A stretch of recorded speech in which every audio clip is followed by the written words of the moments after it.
Hello friends, welcome to વર્ષ kitchen. આજે હું તમારી સાથે 100% પરફેક્ટ સુરતનો જ ટેસ્ટ અને પ્રોપર સુરતી ખમણ એવા સુરતી વાટી દાળના ખમણની રેસીપી શેર કરીશ. જે લોકો ફર્સ્ટ ટાઈમ બનાવતા હશે એનાથી પણ આ ખમણ પરફેક્ટ જ બનશે એવી સિક્રેટ રેસીપી છે આ.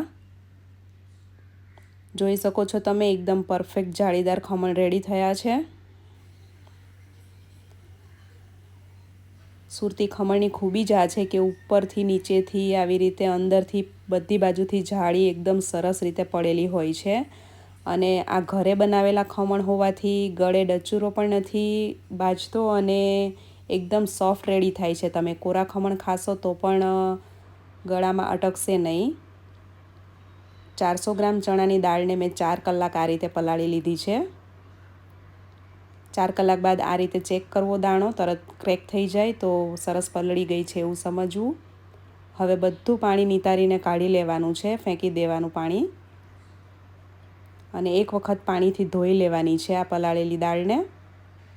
ત્યારબાદ એમાં નવું પાણી, 1 ચમચી હળદર અને હિંગ, અડધો કપ દહીં,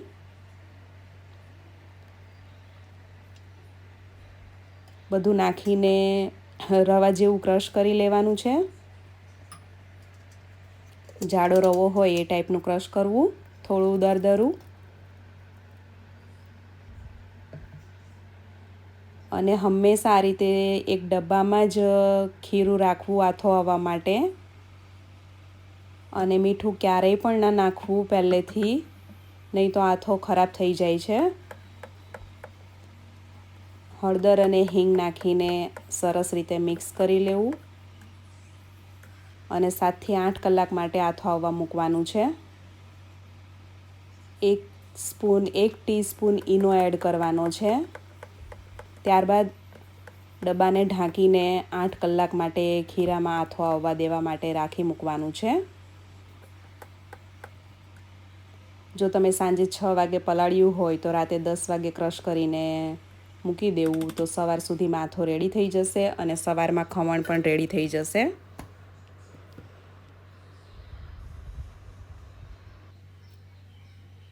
આઠ કલાક બાદ આથો એકદમ સરસ આવી ગયો છે. અને દાળને આપણે 4 જ કલાક પલાળીને ધોઈ હોવાથી ખીરામાં કોઈ પણ પ્રકારની વાસ પણ નથી આવતી.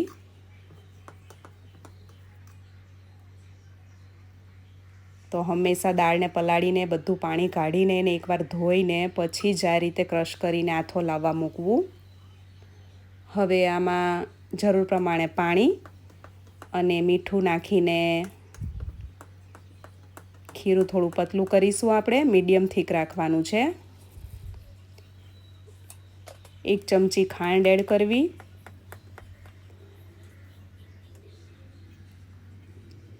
અને 2 ચમચી આદુ મરચાંની પેસ્ટ એડ કરવાની છે. તીખાશ તમારે હોય એ પ્રમાણે એડ કરવા મરચાં.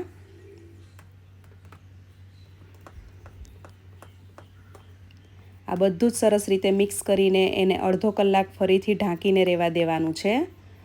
આમ કરવાથી આમાં ફર્મેન્ટેશન ફરીથી થોડું સરસ આવશે અને ખમણ એકદમ જ પરફેક્ટ જાળીદાર રેડી થશે.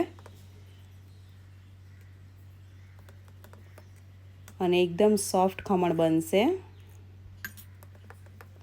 તો ઈડલીનું ખીરું હોય એ રીતનું આ પોરિંગ કન્સિસ્ટન્સી છે, જોઈ શકો છો તમે. આ રીતનું ખીરું રેડી કરવાનું છે. એક બાજુ ઢોકળિયામાં પાણી ગરમ કરવા મૂકી દેવાનું છે. 1 ચમચી 1 ટીસ્પૂન એટલે કે આ 2.5 mlની સ્પૂન છે અને 1 કપ એટલે કે આ 200 mlનો કપ છે. 400 ગ્રામ ચણાની દાળ હોય તો અપ્રોક્સ 1 કિલો જેટલા ખમણ રેડી થાય છે.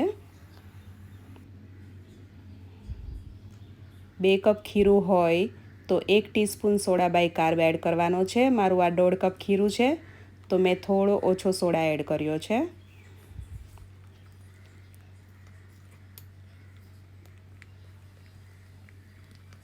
Fresh soda bicarb 2 cup ખીરામાં 1 teaspoon નાખીને સરસ રીતે મિક્સ કરીને ઉકળતા સ્ટીમરમાં એની પ્લેટમાં આ રીતે ખીરું નાખી દેવું. એકસાથે હું 2 પ્લેટ રાખી રહી છું. તો ફટાફટ મિક્સ કરીને તરત જ એને મૂકી દેવું સ્ટીમરમાં ખીરાને સ્ટીમ થવા માટે.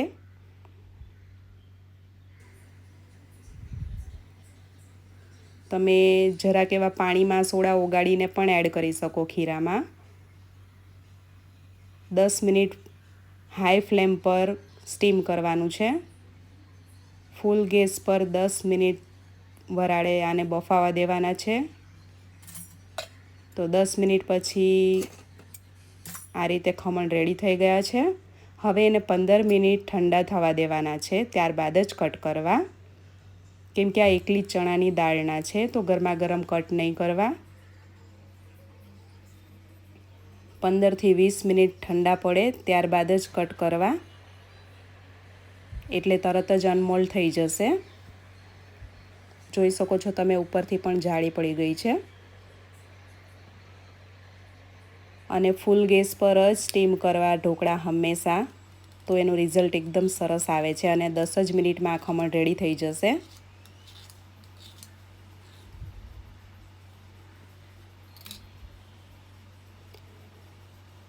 જોઈ શકો છો તમે કેટલી સરસ જાળી પડી છે. આથો એકદમ સરસ આવ્યો હશે તો સોડા ઓછો નાખવો પડશે. તો મેઇન આથો એકદમ સરસ આવે ત્યાં સુધી ખીરાને રાખવું.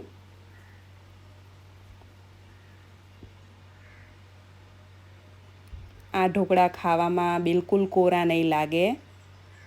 જનરલી આપણે જે રેડીમેડ ખમણ લાવીએ છીએ એ થોડા સૂકા અને ડ્રાય લાગે છે. આ બિલકુલ ડ્રાય નહીં લાગે અને એકદમ સોફ્ટ અને ફ્લફી બનશે.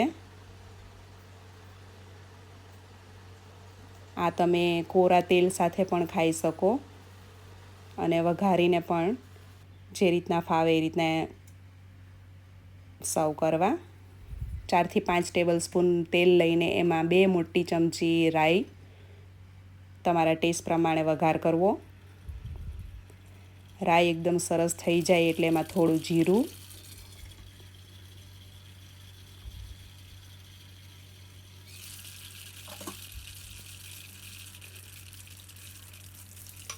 તીખા મરચાં 5 થી 6 આ રીતે ટુકડા કરીને 8 થી 10 લીમડાના પાન બધું એડ કરવું તેલમાં. બધું અડધી મિનિટ સંતળાઈ જાય એટલે તેમાં ખમણ એડ કરી દેવા. આમાં તમે વઘારમાં થોડી હિંગ પણ નાખી શકો.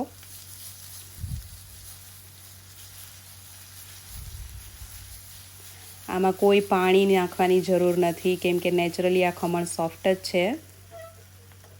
ઘણા આમાં ખાંડવાળું પાણી એડ કરતા હોય છે, પરંતુ આમાં જરૂર નથી પાણી એડ કરવાની.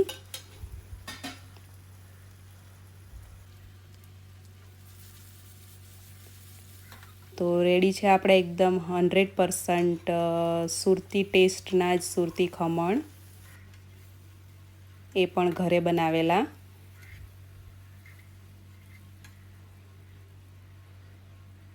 તો અત્યારે આઉટ ઓફ ઇન્ડિયા ગ્રીન વેજીટેબલ્સની અછત છે, તો એ લોકોને આ રેસીપી બહુ જ ઇઝી પડશે. કઠોળમાંથી બનાવવાનું હેલ્પફુલ થશે આ. અને આ પીરિયડ દરમિયાન બને ત્યાં સુધી બહારનું ખાવાનું અવોઇડ કરવું. બની શકે તો 3 થી 4 મહિના તો બહારનું ન જ લેવું ખાવાનું, અને હેલ્ધી હોમમેડ ફૂડ જ બને ત્યાં સુધી દરેકે ખાવું. Thanks for watching and stay healthy. Take care all of you.